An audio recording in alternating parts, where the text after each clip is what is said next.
Very very important, इसके बिना questions कर ही नहीं पाओगे आप। अल्फा बीटा 2 क्यों माने मैंने, क्योंकि क्वाड्रेटिक है, ठीक है। मैंने बोला था जितनी डिग्री होगी उतने नंबर ऑफ हमारे पास जीरोस होंगे, यहाँ डिग्री 2 है तो 2 हमारे पास जीरोस होंगे इस पॉलिनोमियल के। वीडियो बनाने में काफी मेहनत लगती है, प्लीज आप ज्यादा से ज्यादा चैनल को सब्सक्राइब कीजिए, सपोर्ट कीजिए इस चैनल को, ताकि मैं ज्यादा से ज्यादा वीडियोस बना पाऊं।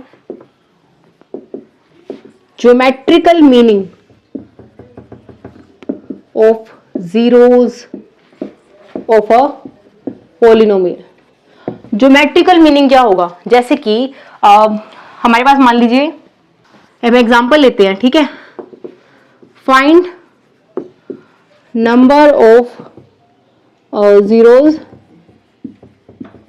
Of px। px क्या होता है, पॉलिनोमियल, ठीक है। नंबर ऑफ जीरोस निकालने हैं। अगर हमारे पास कोई एक ग्राफ गिवन है, देखिए, ठीक है, कोई एक ग्राफ गिवन है, this is x axis, this is y axis, you can write it x dash and y dash, ठीक है, ये आपको पता है। अगर हमारे पास कोई ग्राफ गिवन है और हमें ये बताना है कि इसमें नंबर ऑफ जीरोस कितने होंगे पॉलिनोमियल में, तो हम कैसे बताएंगे। मान लीजिए हमारे पास कोई इस टाइप का ग्राफ है, ठीक है। अब नंबर ऑफ जीरोस कब आएंगे, जितनी बार ग्राफ एक्स एक्सिस को टच करेगा उतने ही नंबर ऑफ जीरोस होंगे। अब ये ग्राफ एक्स एक्सिस को कितनी बार टच कर रहा है, 1 टाइम, तो यहाँ पे नंबर ऑफ जीरोस कितने हैं, 1 है, ठीक है। नंबर ऑफ जीरोस कितने हमारे पास, 1। ऐसे हम देखिए और भी ग्राफ ड्रॉ कर सकते हैं। मान लीजिए हम ग्राफ ड्रॉ करते हैं कुछ इस टाइप से। अब ये ग्राफ एक्स एक्सिस को कितनी जगह पर टच कर रहा है, देखिए 1 2 3 4 एंड 5। तो ये जो ग्राफ है इसके जो नंबर ऑफ जीरोस हैं कितने हैं, 5, ठीक है। तो जो डिफरेंट टाइप के हम अगर ग्राफ ड्रॉ करते हैं और हमें अगर बताना हो कि कितने नंबर ऑफ जीरोस होंगे, तो हमें इस तरीके से बताने। अब ये देखिए, ये ग्राफ जो है एक्स एक्सिस को एक भी जगह टच नहीं कर रहा, ठीक है। आप लिख सकते हो this is x, x dash, y and y dash. ये ग्राफ एक्स एक्सिस को एक भी जगह कट नहीं कर रहा, विच मीन्स इसके नंबर ऑफ जीरोस कितने हैं, 0, कोई जीरो नहीं है इसका, ठीक है।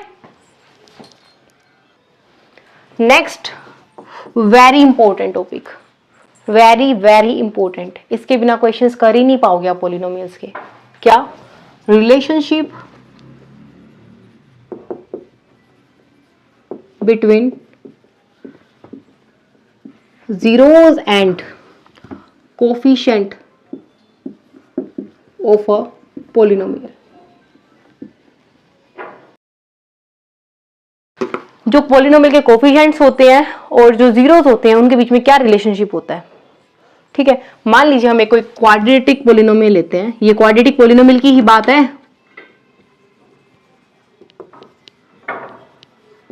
क्या ax² प्लस bx+c एक जनरल हमने टर्म लिखी है, ठीक है, जनरल टर्म्स लिखी है हमने पॉलिनोमियल्स की। अब देखिए, ये अगर हमारे पास कोई एक पॉलिनोमियल है, then very important, sum of zeros. हम मान लेते हैं इसके जो जीरोस है ना वो क्या है, अल्फा बीटा है, ठीक है। Let alpha and beta are the zeros of this polynomial. Alpha beta 2 क्यों माने मैंने, क्योंकि क्वाड्रेटिक है, ठीक है। मैंने बोला था जितनी डिग्री होगी उतने नंबर ऑफ हमारे पास जीरोस होंगे, यहाँ डिग्री 2 है तो 2 हमारे पास जीरोस होंगे इस पॉलिनोमियल के, तो हमने अल्फा बीटा 2 जीरोस मान लिए। अब सम ऑफ जीरोस का मतलब क्या है, अल्फा प्लस बीटा, ये किसके इक्वल होगा, ये x² है ना, x के साथ वाली टर्म का negative, minus of b divided by this a, ये होगा, ठीक है। ओके, नाउ प्रोडक्ट, ये आपको याद रखना है। कभी कभी क्या होता है, ये टर्म होती ही नहीं है बीच में, सिर्फ इस टाइप की टर्म होती है ax² प्लस c, और हमें बोले कि सम निकालना है, तो alpha plus beta sum of the roots किसके इक्वल आएगा, b तो है ही नहीं, तो we will write it as ax² plus 0x plus c। b 0 है यहाँ ना, यानी -0/a, तो क्या आ गया 0। कई बच्चे c/a लिखाते हैं, -c/a लिखाते हैं, ठीक है। तो आपको देखना है ये x के कोफिशिएंट की बात हो रही है, ठीक है। x के कोफिशिएंट का नेगेटिव डिवाइडेड बाय x² का कोफिशिएंट, ठीक है। ओके, प्रोडक्ट ऑफ जीरो क्या आएगा, जो कांस्टेंट टर्म होती है c/a, constant term divided by coefficient of x का स्क्वायर, ठीक है। तो हमारे जो नंबर ऑफ जीरोज होते हैं और जो कोफिशिएंट्स होते हैं उनके बीच में ये रिलेशन होते हैं। ठीक है, मैं आपको एक एग्जांपल कराती हूँ। देखिए ये जो है आपकी बुक का जो एग्जांपल सेकंड है ना, वो है ये क्वेश्चन। ठीक है, मैं आपको ये बताती हूँ कि जो रिलेशनशिप है coefficient of the polynomial and the zeros of the polynomial, इस क्वेश्चन से हम समझते हैं। ठीक है, देखिए काफी इंपॉर्टेंट चैप्टर है ये, और ये कॉन्सेप्ट ही काफी इंपॉर्टेंट है। एक क्वेश्चन पक्का मिलेगा आपको एग्जाम में। ठीक है, अब देखिए अगर हम इसके फैक्टर्स बनाते हैं, ठीक है, तो हम कैसे बनाते हैं, हमें मिडिल टर्म बनानी होती है, जो कांस्टेंट टर्म होती है और जो कोफिशिएंट होता है x का, उनको आपस में मल्टीप्लाई करना होता है। 10 multiply by here coefficient is 1, तो 1 मल्टीप्लाई बाय 10 इज 10। तो हम 10 के फैक्टर्स फाइंड आउट कर लेते हैं। 2 5 आर 10, 5 1 इज 5। ठीक है, अब देखिए 2 प्लस अगर मैं 5 करूँ तो 7 आ रहा है, 2 मल्टीप्लाई बाय 5 करूँ तो 10 आ रहा है। 10 आ रहा है मल्टीप्लाई करने से, और ऐड करने से 7 भी आ रहा है। ठीक है, ये कॉन्सेप्ट हम ऑलरेडी क्लास 9 में करके आए हैं, बट मैंने फिर भी आपको थोड़ा सा बता दिया। आपके एग्जाम्पल में अगर आप देखोगे तो आपको ऐसे नहीं बताएगा, और डायरेक्ट लिखेगा फैक्टर्स बना के, बट एग्जाम में आपको डायरेक्ट फैक्टर्स नहीं लिखने, आपको ऐसे करके दिखाना है। ठीक है, चलिए देखिए x square plus 2x plus 5x plus 10।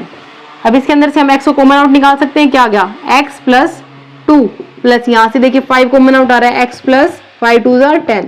अब इनको इन दोनों में से क्या कॉमन ले सकते हैं, x प्लस 2, और अंदर क्या बचेगा, x प्लस 5। तो हमारे पास ये फैक्टर्स आ गए दोनों। फैक्टर्स को अगर हम जीरो के इक्वल पुट करें ना, तो हमारे पास जीरोस आ जाते हैं। अभी यहाँ ना करके मैं आपको एक एग्जांपल छोटा सा और बताती हूँ। देखिए मान लीजिए हमारे पास क्या है, इक्वेशन x माइनस 5 है, पोलिनोमियल। ठीक है, x माइनस 5 हमारे पास पोलिनोमियल है। अब इस पोलिनोमियल का जीरो एक ही होगा, क्योंकि ये डिग्री 1 है इसकी। तो इसमें मैं x की क्या वैल्यू पुट करूं कि ये जीरो बन जाए, yes it is 5। If you put x is equal to 5 then we will get this equal to 0। But ये तो सिंपल सा था, देखने से पता चल रहा है x को 5 पुट कर देंगे तो ये 0 बन जाएगा। बट कभी कभी क्या होगा, हमें नहीं पता चलेगा देखने से कि हम क्या वैल्यू पुट करें। जैसे कि देखिए ज्यादा मुश्किल नहीं है, तो आसानी 2x माइनस 5 ले लेती हूँ मैं यहाँ पर x से क्या वैल्यू लूँ कि ये 0 बन जाए, थोड़ा सा सोचना पड़ेगा। ठीक है, अगर आपकी प्रैक्टिस है तो आपको यहाँ भी नहीं सोचना पड़ेगा। तो ना सोचना पड़े उसके लिए क्या करना पड़ेगा, इस पोलिनोमियल को 0 बनाना है ना, तुम क्या करेंगे, इसको 0 के इक्वल पुट कर दो और इसको x के लिए सोल्व कर लो। क्या आएगा, 2x is equal to 5, x is equal to 5/2। यानी अगर मैं x की जगह 5/2 पुट कर देती हूँ तो ये टर्म 0 आएगी। चलिए पुट करके देख लेते हैं। 2x माइनस 5 के अंदर हम क्या पुट करेंगे, x की जगह 5/2, 2 से 2 cancel out, 5 minus 5 is 0। Okay, तो एक्चुअल में जो हमारे पास x की वैल्यू होती है ना, उसको हम क्या लिख सकते हैं, इसको अगर हम लेफ्ट हैंड साइड में ले आए तो क्या आएगा, x minus 5/2 which is equal to, इधर क्या बच गया 0, यही आएगा। तो अगर कोई हमारे पास फैक्टर है, जैसे मान लीजिए x माइनस 2, इसका हमारे पास क्या है, एक 0 है, तो x माइनस 5 इस पोलिनोमियल का क्या होगा, फैक्टर। आई रिपीट, अगर x जो है is equal to 5 is a 0 of x minus 5, अगर ये 0 है x माइनस 5 का, देन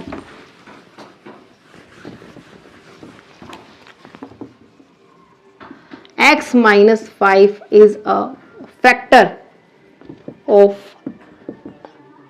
this polynomial।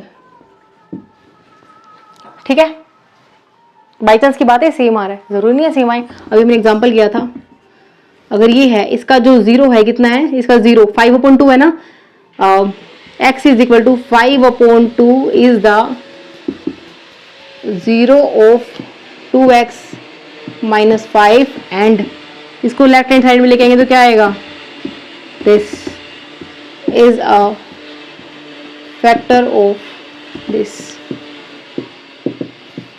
आ गई बात समझ में। तो एक्चुअल में ये हमने इस पोलिनोमियल के फैक्टर्स निकालने हैं, और अगर हम फैक्टर्स को 0 के इक्वल पुट कर देते हैं तो जीरोस आ जाते हैं। ये कॉन्सेप्ट यहां से आया है। ठीक है, प्लीज इसको मिस मत कीजिएगा, समझिएगा अच्छे से। ठीक है, चलिए तो देखिए, अगर हम इसको x प्लस 2 को 0 के इक्वल पुट कर दें और x प्लस 5 को 0 के इक्वल पुट कर दें तो हमारे पास जीरोस आ जाएंगे, -2 एंड -5। तो एक को मान लेते हैं अल्फा, एक को मान लेते हैं बीटा।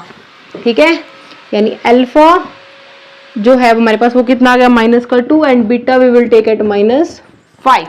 ठीक है, तो देखिए अब सम ऑफ द रूट्स अगर हम यहाँ से निकाल लें अल्फा प्लस बीटा कितना आएगा -2 प्लस ऑफ -5 -7 आ गया।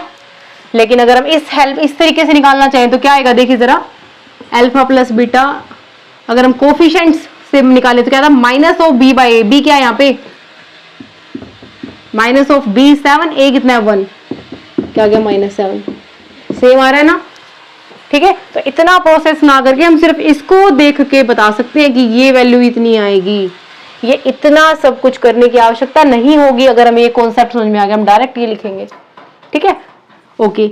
अल्फा मल्टीप्लाई बाय बीटा अगर हम निकालें तो कितना आएगा, -2 मल्टीप्लाई बाय -5 कितना आ गया, 5 2 10 and minus minus will be positive. Okay, और अगर हम अल्फा मल्टीप्लाई बाय बीटा निकालें इस मेथड से तो क्या था, c upon a, c is 10, a is 1, 10 upon 1 10, same आ रहा है ना। ठीक है, तो ये जो है हमारे कॉन्सेप्ट्स हैं। आई रियली होप आज का जो इंट्रोडक्शन पार्ट है वो आपको अच्छे से समझ में आ गया होगा। देखिए, वीडियो बनाने में काफी मेहनत लगती है, प्लीज आप ज्यादा से ज्यादा चैनल को सब्सक्राइब कीजिए, सपोर्ट कीजिए इस चैनल को, ताकि मैं ज्यादा से ज्यादा वीडियोस बना पाऊं। मिलते हैं नए वीडियो में एक्सरसाइज के क्वेश्चंस के साथ। Take care, bye bye.